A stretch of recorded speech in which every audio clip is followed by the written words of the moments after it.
We're at 1506 Purdue Drive, right across from the Chick-fil-A here on Rayford Road and Purdue Drive.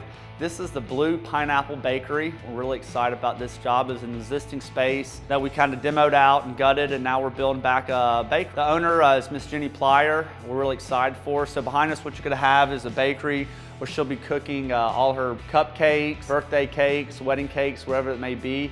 So if you have somebody you know or an occasion, please give her a chance to take a look at your project. To our right here will be kind of a eating area. In front where I'm standing at now is going to be kind of the point of sale and display cases. We're kind of in the initial rough-in phase where we're just getting things going.